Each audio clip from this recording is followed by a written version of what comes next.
Welcome back to this lecture series for ethics. In this video we continue our discussion of the moral philosophy of St. Thomas Aquinas.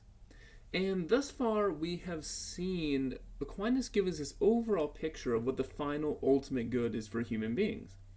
And to sum it up, we would say that for Aquinas, the ultimate final good we're looking for is no created good, it's no external good. It's not honor, it's not glory, it's not power, not wealth. Like Aristotle, he thinks it's a sort of happiness, but for Aquinas, it's not a happiness that we can fully find in this life. In this life, any sort of happiness we find, any satisfaction we find will be temporary, will be finite, will be limited. Our life in this world is constantly sort of characterized by striving and desiring and willing, and never a total satisfaction. And so in order to find that complete and self-sufficient good, it can only happen in heaven, only in an afterlife, when we achieve what Aquinas calls Beatitude, which is a total sort of satisfaction and enjoyment that accompanies reuniting with God. But of course, you can accept all that and still say, well, Aquinas hasn't given us much sort of guidance yet as to how we are to achieve that. How do we achieve Beatitude? How do we live in this life in order to be worthy of achieving Beatitude in the afterlife? And Aquinas begins to give that sort of account when he begins to discuss these specific virtues. And in this video, we're going to look at Aquinas' account of virtue and also one specific kind of virtue, which he calls the Cardinal Virtues. Okay, so to begin, let's say a few things about what Aquinas thinks virtue is. So he tells us a couple of things here in this passage. Virtue, he says, denominates a certain perfection of power. Now, the perfection of any given thing is mainly thought of in relation to its end, but the end is the actualization of a power or potentiality. Hence, a power is said to be perfect to the extent that is determined to its act. So, a human being has all sorts of powers, and especially insofar as we're going to see, insofar as the human being is in the image of God, and we're only in the image of God through our freedom and our reason, we're going to see that virtue is what perfects our human powers. It perfects our reason, it perfects our freedom, and it does so really by perfecting all the various appetites and feelings and emotions we can have, which get in the way of our perfection of reason. But the first thing to say about virtue is that for Aquinas, all virtue is a perfection of power. And we saw this in Aristotle as well. To be virtuous is not really a burden. To be a virtuous person is just to be the best person, the best human being that you can be. So that's one aspect. And we also see in this passage Aquinas point to a second aspect of virtue that also makes it very similar to Aristotle. So he says, by contrast, rational powers, which are proper to man, are not determined to a single act, but are related in an indeterminate way to many acts. So as I said, the principal main power of a human being, insofar as he or she is in the image of God, is our reason, which allows us to be free. And you can compare our reason to our instincts in many ways, and the instincts of other animals. So to the extent that we have instincts, we act in a way without thinking, without reflection, without reason. To the extent that other animals have instincts, they just sort of automatically act on those natural instincts. So what he's saying here is that, however, when we think about our ability to reason as opposed to just the bare instincts we have, our ability to reason shows us that there's many different things we can do. Right? Multiple people can reason about what ought to be done and come to different conclusions. So that's why he says our reasoning powers are related in an indeterminate way to many acts. Now, of course, not all these ways of acting will be correct. Not all these ways of acting will be the best. So what is it that determines our processes of thought? What determines our processes of reason? Well, Aquinas goes on to tell us, as is clear from what was said above, they are determined to their acts by habits. And so human virtues are habits. So just like Aristotle, Aquinas thinks habit is central to virtue. It is through our habits that we establish patterns of thinking, patterns of feeling, and patterns of action. And to the extent that we have good habits that lead us toward a good human life and ultimately lead us on the path to beatitude, to that extent we have virtues. So to sum up, we can say there are two different components of virtue. One, all virtues are a perfection of a human being to some extent, and all virtues are a habit. Now, there's another important thing to say about virtue here, and specifically the sorts of virtues or the kinds of habits that we can inculcate. And Aquinas makes this point by considering what was considered to be just a standard or customary definition of virtue, and he poses this and asks himself the question, is this a good definition of virtue? And so this customary definition is, a virtue is a good quality of the mind by which one lives uprightly, and which no one uses badly, and which God works in us without us. So a couple of things to say here. So first, virtue is a quality of the mind, not primarily of the body, because what makes us who we are as human beings, again, is our soul, it's our reason and freedom. So it's a quality or habit of the mind, which allows us to live well, live uprightly, and which we can never use badly, right? A virtue is not the sort of thing, it's not like money, it's not like power, which can be used well or ill. A virtue is the sort of thing that by definition you're using, it is pushing you or you're towards good action, or you're using for good action. And the last part here is critical, and which God works in us without us. Now, Aquinas comments on this. He says, the definition says, which God works in us without us, and if this part is left out, then the rest of the definition will be common to all virtues, both acquired and infused. So what does this mean? It means that if you think about that phrase, which God works in us without us, that means there will be some virtues, some habits that we can acquire only with the help of God, or as Aquinas would put it, only by the grace of God.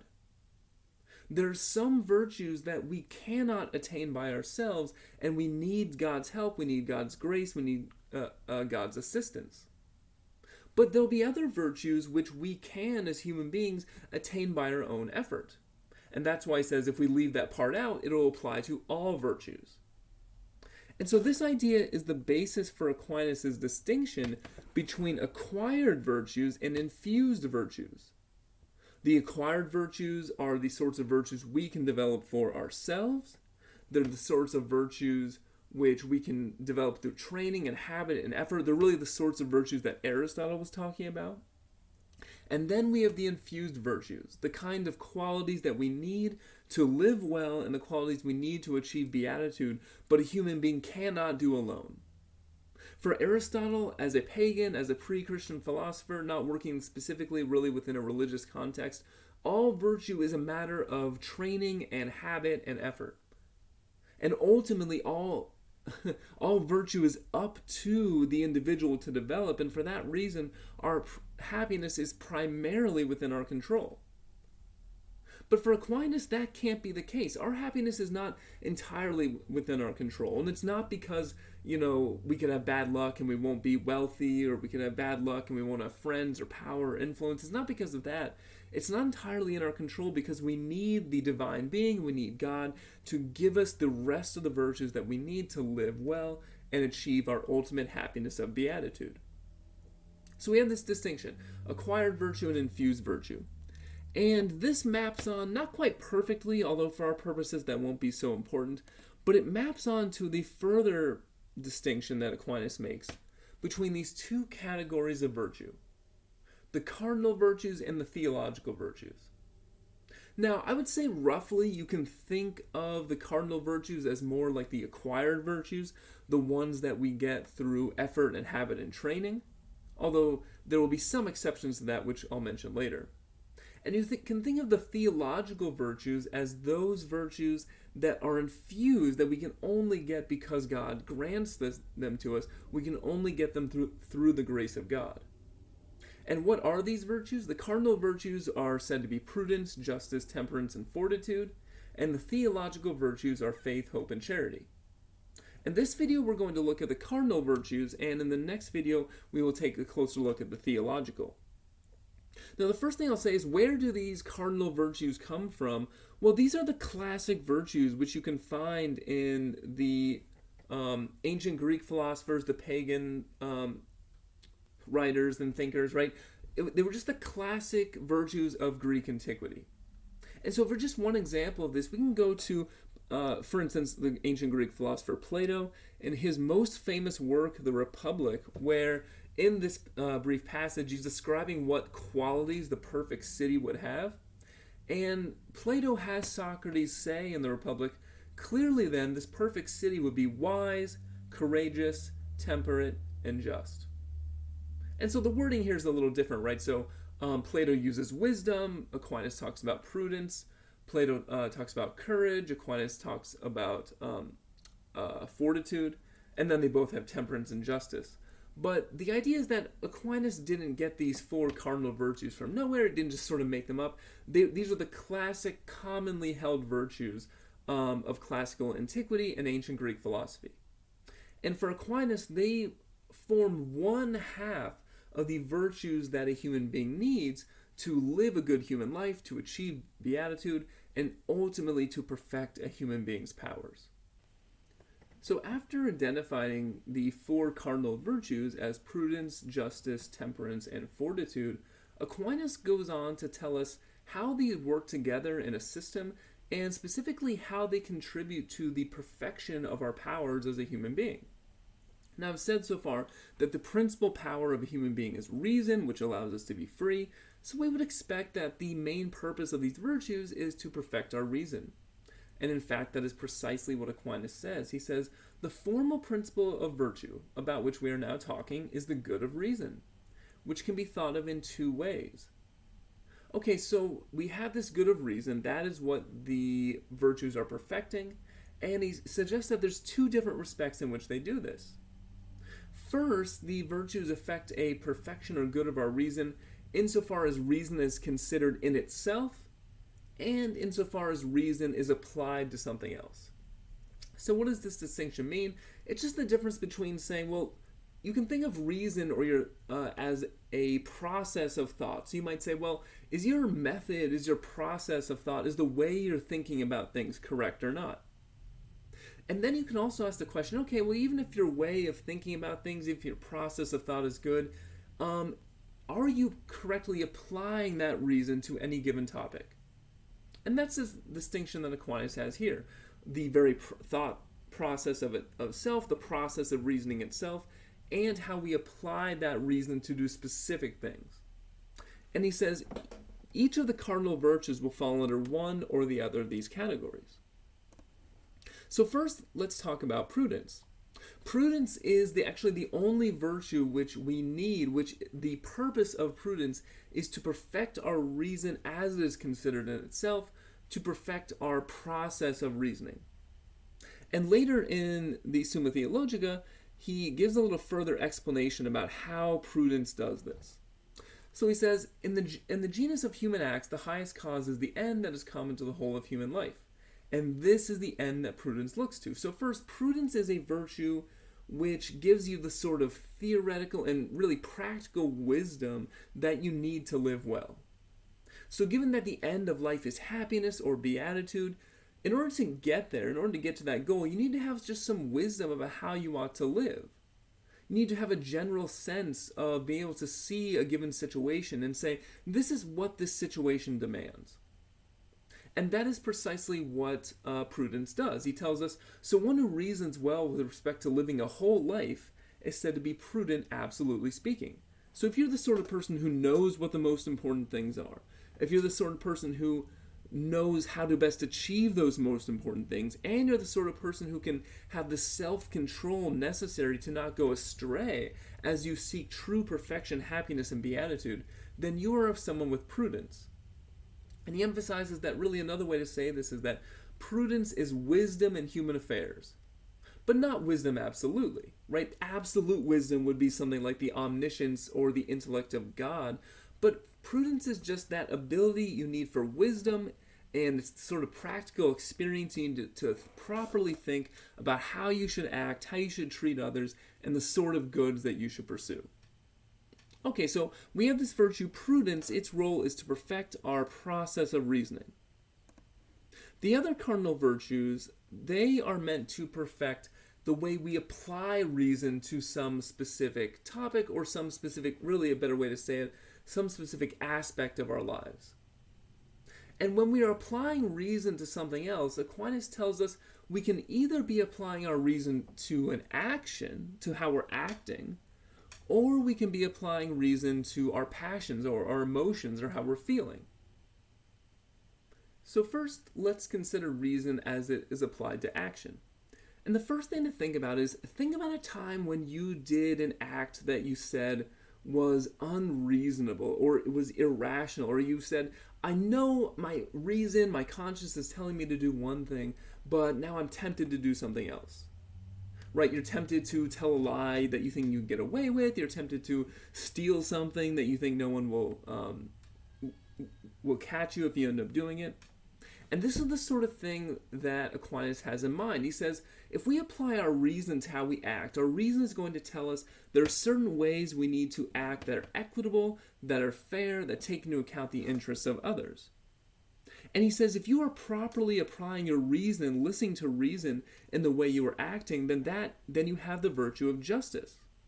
And he explains later on, justice is the habit in accord with which someone by a steadfast and perpetual will gives to each individual what is right for him. So suppose you're thinking about stealing something. You're thinking about robbing a bank. You're imagining, well, if I rob this bank, I get all this money, I'll buy a nice yacht, a flat screen TV, etc., etc. But of course you might say that is giving into your personal appetites, is getting what you personally want.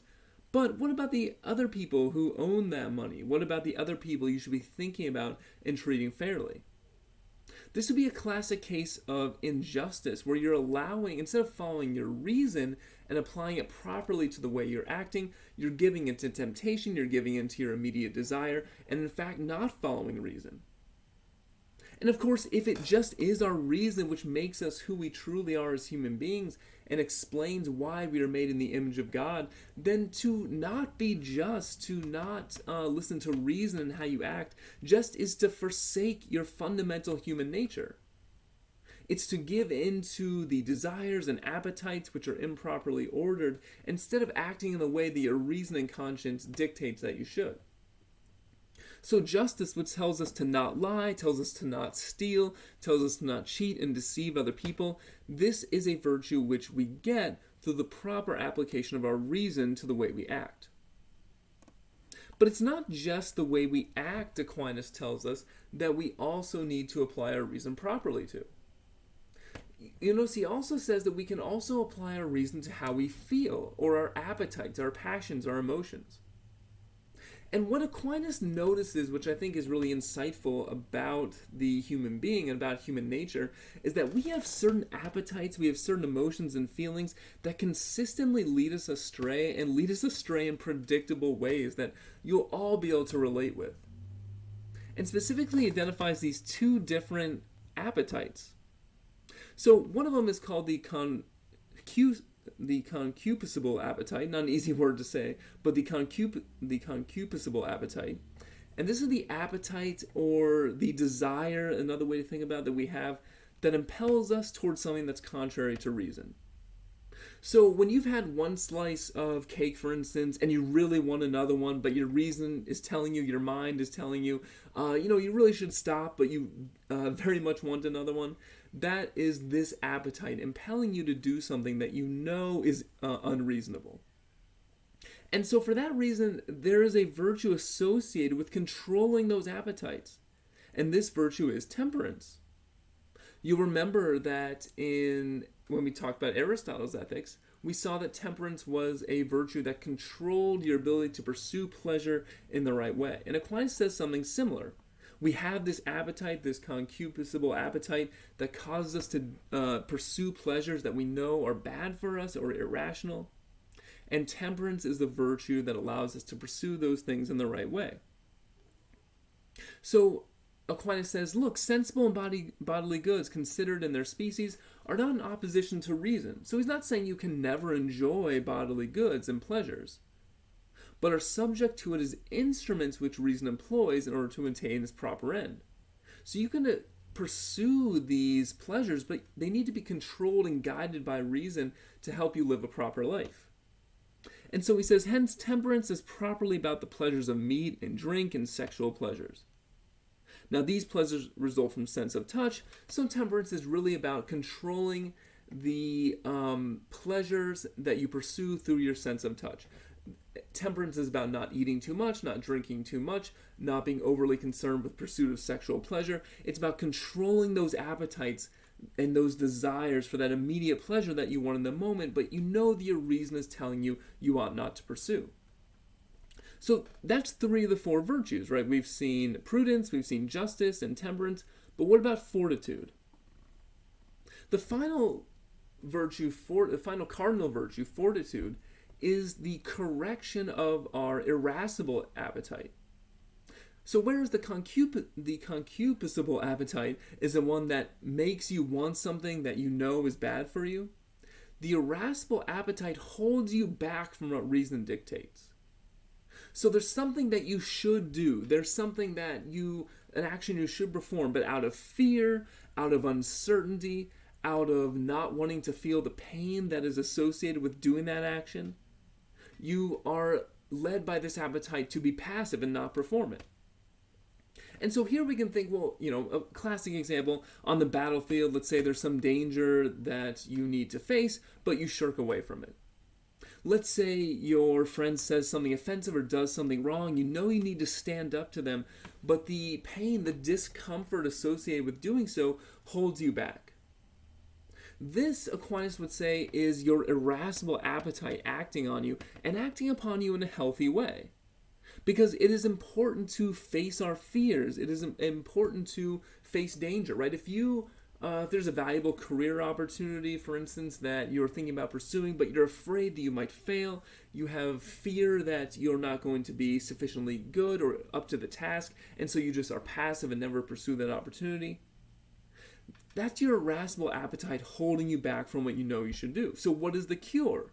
What is the cure for not being able to face danger, for not being able to stand up to your friend, for not being able to put yourself out there and pursue opportunities that might seem scary?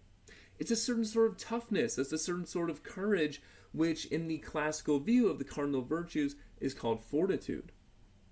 And so Aquinas tells us, hence fortitude is chiefly about fear of difficult things, which can withdraw the will from following reason.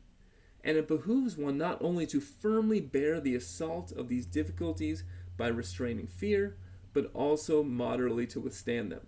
Therefore, fortitude is about fear and daring. Whereas your natural appetites might want to hold you back, the virtuous person would have trained themselves to face that fear, to face that discomfort, to face that pain, to face the difficulty, and do the things that you know you need to do. So to sum up, we see that the cardinal virtues each perfects one part of us. Prudence perfects our process of reasoning. Justice perfects the way in which we apply our reason to our actions. Temperance perfects our concupiscible appetite that leads us into temptation. And fortitude perfects our irascible appetite that prevents us from facing danger and the things we fear. So there's a final point we need to make about the cardinal virtues. While many of the things that Aquinas says here are helpful for living a human life and are reminiscent of things Aristotle would say, we constantly need to remember that Aquinas is doing all this within a theological context in which the ultimate purpose of our life is uniting with God. And so he reminds us the soul must follow something in order for virtue to be able to be born in it.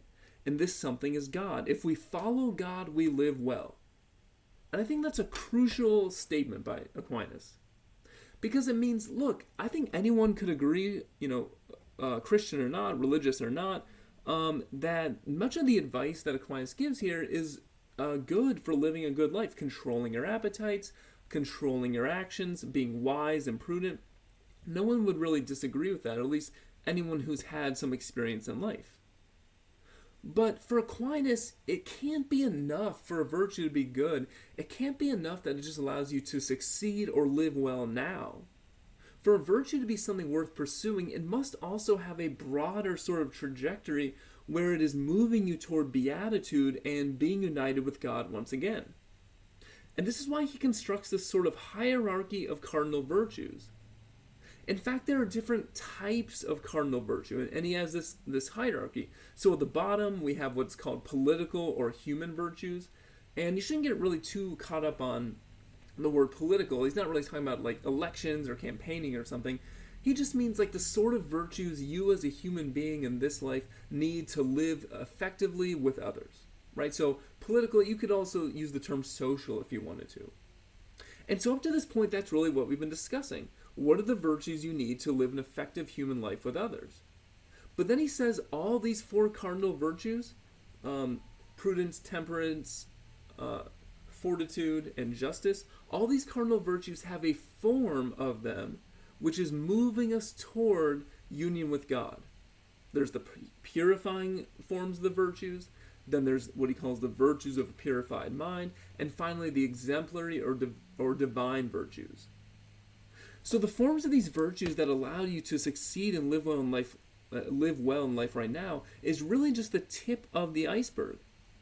And that's what we've been discussing to this point. So we might ask, well, what are these other forms of the virtues? Well, he gives us some indication in the following passage. He says, since a man must also draw closer to divine things as much as he can, even as the philosopher Aristotle says in Ethics 10, and as we find in sacred scripture, be perfect as your heavenly Father is perfect, one must posit certain virtues that fall between the political virtues, which are human, and the exemplary virtues, which are divine virtues. The human virtues, the human cardinal virtues, must just be the starting point that get us on a path to becoming divine beings, preparing ourselves to eventually unite with God. So how does this process work? Well, let's go all the way to the other extreme. We've talked about the human virtues. What are the exemplary or divine virtues? Well, these are virtues that we can never truly hope to attain, right? Aristotle tells us the exemplar of human virtue must pre-exist in God. And these virtues, as they exist in God, are the exemplary virtues. So, to a certain extent, the cardinal virtues, yes, they are virtues for human beings, but because we are made in the image of God, all these virtues must be a reflection of something in God. So we can possess prudence and temperance and fortitude and justice to a certain degree, but God possesses those to a maximal, perfect degree. And he explains this. He says, the divine mind itself is called prudence in God. So God's intellect is prudence itself. Temperance is the turning of God's intention toward himself. God needs nothing outside of oneself, right? It would make no sense to think of God as being like tempted by another slice of cake, right? So the fact that God is only contemplates or acts toward himself and toward nothing external means God is ultimate temperance. Also, God never changes. God is steadfast. God is steady. And so God is the ultimate fortitude. God never sways from the proper path. And God also has perfect justice. It's the observance of the eternal law in all his works. So God has an overall plan. God has a sort of natural law that guides creation. And insofar as God always sticks to this, God is and judges us by this law, God has perfect justice. So on the one end of the extreme, we have the perfection in our human life. On the other hand, we have the perfection of God, which we'll never be able to fully attain. But there's also these middle points, right? So he talks about the purifying virtues. And this is the first step. So imagine that you are a prudent, temperate, courageous, just person. You control your appetites and you live well in society with others. What would be the next step to becoming more perfect, to moving toward having the higher versions of the virtues? Well, if you take that next step, then he says what you have are the purifying forms of the virtues. He explains this in the following way. There are some virtues that belong to those who are passing through, who are tending toward a likeness of God, who are beginning their journey toward God. And these are called the purifying virtues. Notice how he characterizes the purifying version of each of these. The prudent person in a human sense knows how to act well and has just a good practical sense for what action should be taken. But the purifying version of prudence looks down upon all worldly matters. The person who has a purifying version of prudence doesn't just act well in a human sense, but realizes that human affairs are not the most important things, that what is divine is most important. So to a certain extent, This person looks down on merely human affairs. Purifying temperance leaves behind, as far as nature allows, what having a body requires. So human temperance controls our appetites. Purifying temperance starts to leave those appetites behind. We say, I'm starting to deny myself of this immediate desire I have for pleasure. It's not something I need to control. I'm starting to leave it behind and focus on what is more divine, focus on the soul instead of the body. Fortitude is that the soul should not be afraid of drawing away from the body. Again, the purifying fortitude says, I have the courage to eventually leave the body behind, to be able to face death in a way that knows that death is just me leaving the body behind, moving on to the next life, where I can focus on what is truly divine and most important. And justice ensures that the soul consents wholeheartedly to the way dictated by this resolve. So all the cardinal virtues have this purifying form, where instead of just acting well within human life, these purifying forms allow us to prepare ourselves to leave human life. They prepare ourselves to eventually reunite with God. And the ultimate goal in this life would be to have the virtues of a purified mind. And he gives a brief description of this.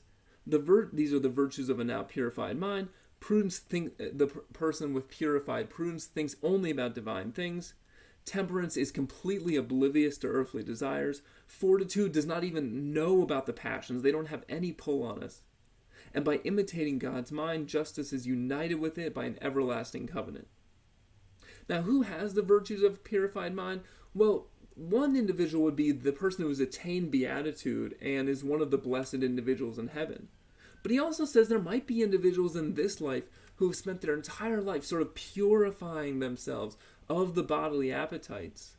And those people, I would suppose a rare small group of people, may be said to have something like these virtues of a purified mind in this present life. But in any case, the point for Aquinas is that the cardinal virtues are just a starting point. And while he says we shouldn't neglect human affairs are important, right? You shouldn't neglect your work life or your family life or the responsibilities you have to start simply purifying your mind. He does say that we shouldn't be entirely caught up with social life, with political life, with our family life, with the life of a human being. Because ultimately, a human being is made in the image of God. We are a reflection of God, and will only be completely satisfied and become what we truly are when we're reunited with God.